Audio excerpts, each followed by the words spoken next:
Thank you very much for tuning to the Uche O'Rai Show. I'm your host, Mr. Uche Ernest O'Rai.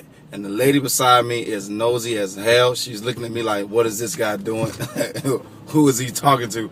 Anyways, news. What we got? All right. So we got a hoax that my pastor, Joel Osteen, was involved in.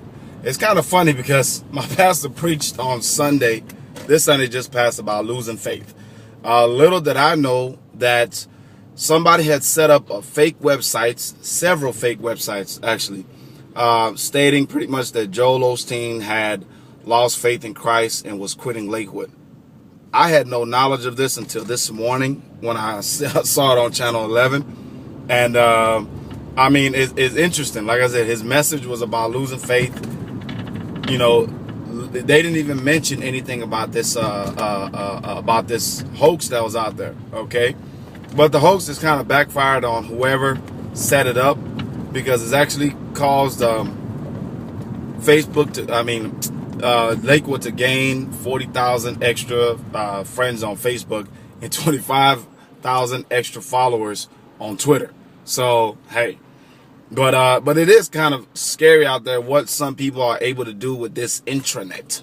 You know, this internet. It's just interesting. I mean, the type of knowledge that's out there is just is sick.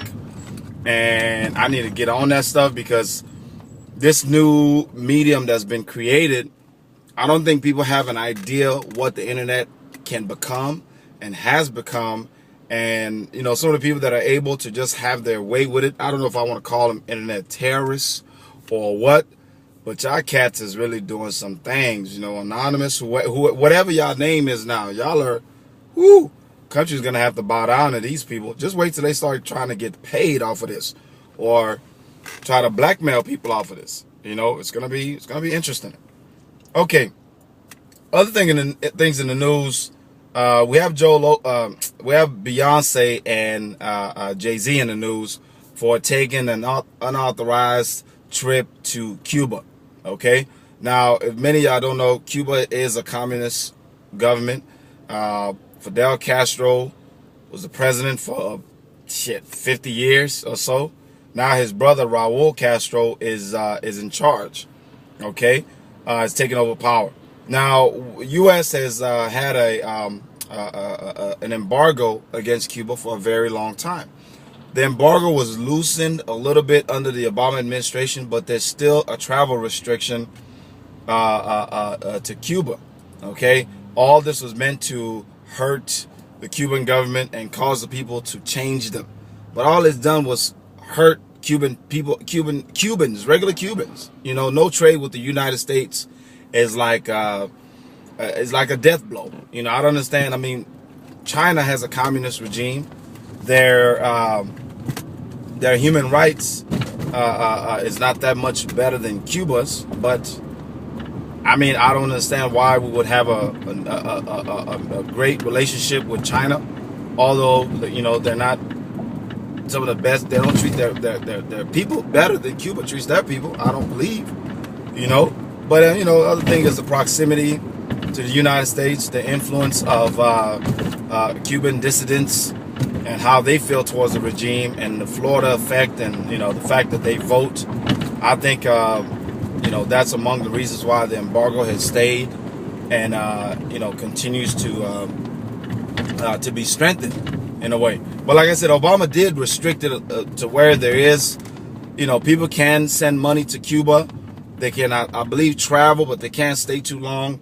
I know they can't take direct flights from Florida to Cuba, but this, you know, Mexico Airlines or something like that goes there. I'm sure Jay-Z and Beyonce went on a private jet.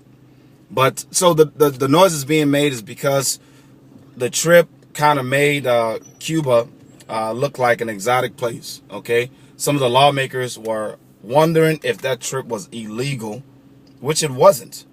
Okay, but they didn't like the way a megastar like Jay-Z and Beyonce now made Cuba look, because, you know, other stars are gonna want to get away in Cuba.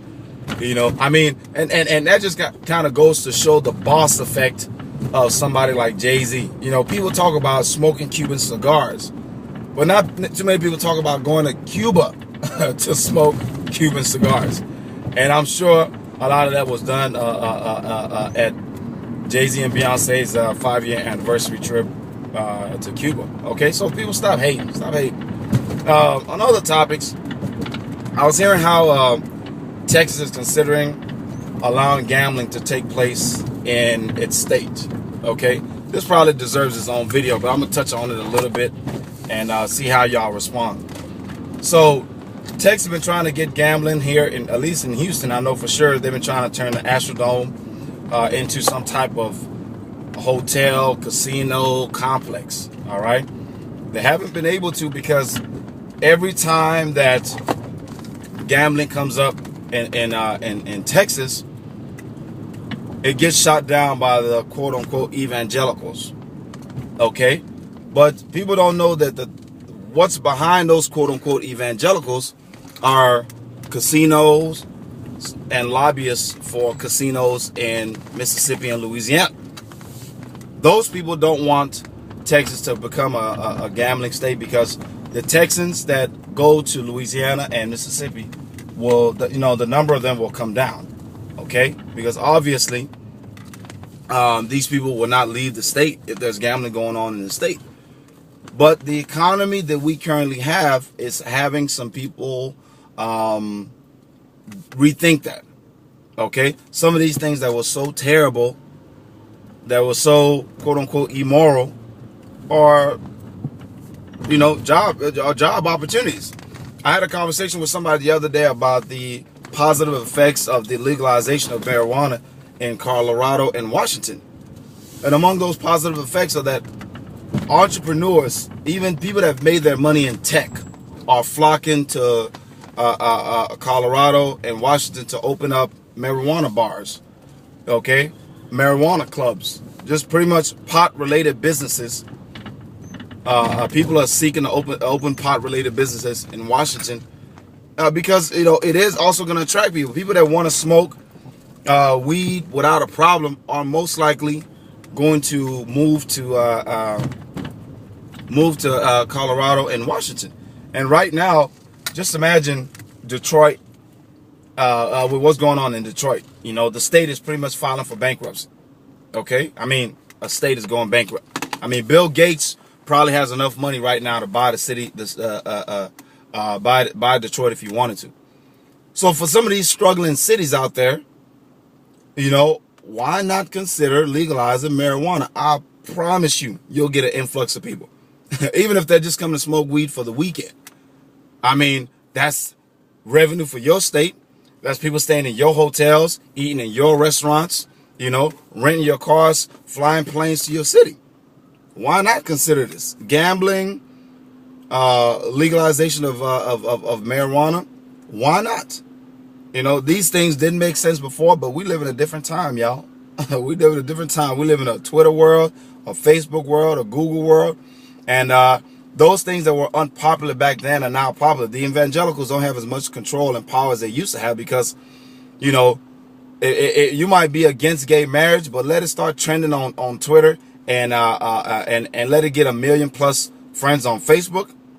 That issue is not that important anymore, because now you see how you may possibly lose voters.